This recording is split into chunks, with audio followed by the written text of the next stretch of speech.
Some Reddit stories are heartbreaking, others are haunting, but the ones that stay with you are the ones that dig into something real.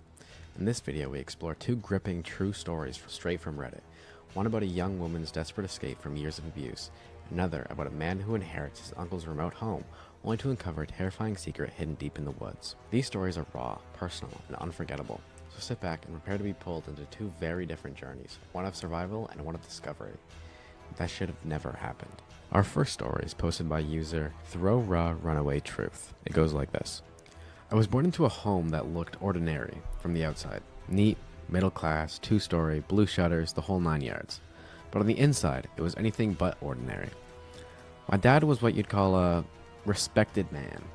He held a good job, wore suits, knew everyone's name in church, but behind doors, he was a controlling, manipulative monster. My mom? Complicit. Cold. She never laid a hand on me, but her silence hurt more than her fists ever did. It started small. Arbitrary rules. I couldn't wear certain colors, eat after 6 p.m., laugh too loudly. I was grounded for an entire summer once for leaving a book crooked on the shelf. But the nearer I got to adulthood, the darker it became. He watched every step I took. I couldn't shut my bedroom door. I couldn't have friends visit, and when I did make friends at school, he'd question me about them until I gave up. I had no privacy, no control, and definitely no voice. I was, however, good at faking it. School smiles, straight A's, immaculate behavior. Because if I wasn't perfect, I would suffer for it. The first time he hit me, I was 13. I came home with a B+ in math. Just one. He hit me so hard, I saw stars. My mom said nothing. She turned up the TV. I stayed in that house for another 5 years, and during those years, I planned. I got accepted into a university, 4 states away. Full scholarship. When I got the acceptance letter, I didn't cry tears of joy. I cried because I had been holding my breath for 18 years. My dad was furious. He made me go to community college and live at home. Said it was, quote, financially smarter. I knew it was just control. I told him I wasn't asking for permission. The night before I left, he broke my phone and threw my suitcase down the stairs. I left anyways. College was color after years of black and white. For the first time in my life, I was allowed to be. I had friends, I danced, I slept in without fear. I learned to laugh again. I cut all contact with my family, blocked them on everything, changed my number. I felt free, but freedom has a cost. It started with emails to my professor. My father said I was unstable, that I had a history of mental illness. He wrote that I was a threat and he needed to be watched closely. The university flagged it and had me summoned to the dean's office. Fortunately, my advisor knew she could trust me, but that didn't end it. I started getting weird messages from accounts that weren't real. Some said, your past is coming for you. Some called me a liar, a whore, a fraud. Then one of my new friends, Emily, got a DM with photos of me as a kid. Me crying, me bruised. My parents had gotten my social accounts from mutual friends and were using everything as ammunition. I went to the police. They said it wasn't a crime, just weird family stuff. I tried to get a restraining order, denied. So I lawyered up. I documented everything. Emails, screenshots, voicemails. I hired a private investigator to prove it was them behind the fake accounts. It took months.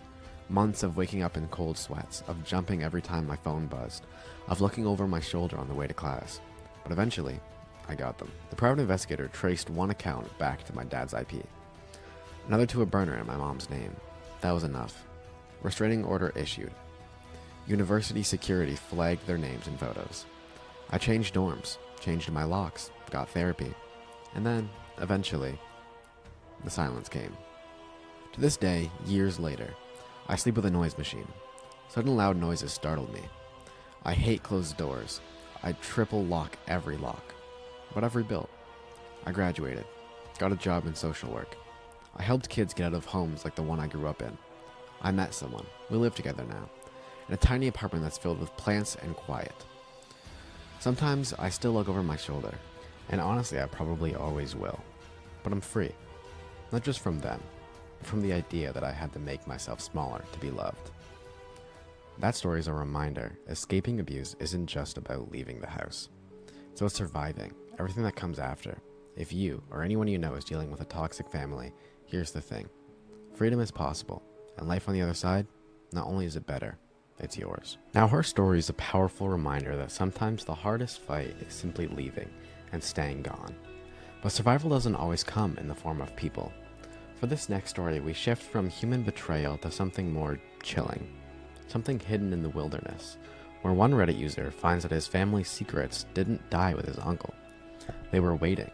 This story is posted by user/forgotten maps. When my uncle died, he left behind more than just property. He left a mystery nobody in the family ever talked about. He lived in rural Colorado, way up near the tree line, in a house with no neighbors for miles. I hadn't seen him in years, not since I was 14 at least. He was the kind of man who smelled like smoke, spoke in riddles, and always seemed like he was waiting for something to happen. My dad called him paranoid, but I always thought he was just weird, in like the cool kind of way. I inherited his land, just like that. My name was on the will, and the lawyer told me he left everything to me. No one knew why. I was 27 and barely holding my life together, so I figured, screw it. I'd drive out, clean the place, maybe resell it. But from the moment I arrived, things felt off. His house was cluttered and dusty, as you'd expect, but it wasn't what was in the house that bothered me. It was what was missing. No personal photos, no mail, no journals. The man lived there for over 20 years, and it was like nobody existed to him, including me. That night, I stayed in the guest room. Around 2 a.m., I woke to the sound of someone walking outside the house, slow, heavy steps crunching on gravel. I grabbed the flashlight and looked out the window. No one. I wrote it off. Sleep deprivation. Nerves, maybe. The next morning, I found a set of maps in the basement. Not regular maps, hand-drawn, taped together, with notes scrawled in the margins.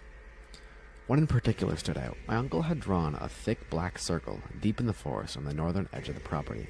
Beside it, do not open. Do not stay past sundown. Naturally, I went straight there. I took hours of hiking through dense undergrowth and brambles. But eventually, I found it. An old, almost invisible path that ended at a rotting wooden cabin. It didn't appear on any satellite images I pulled up later. It wasn't marked. It shouldn't have existed. The door was slightly ajar. Inside, everything was wrong. There were animal bones scattered on the floor, a wall covered in strings and Polaroids.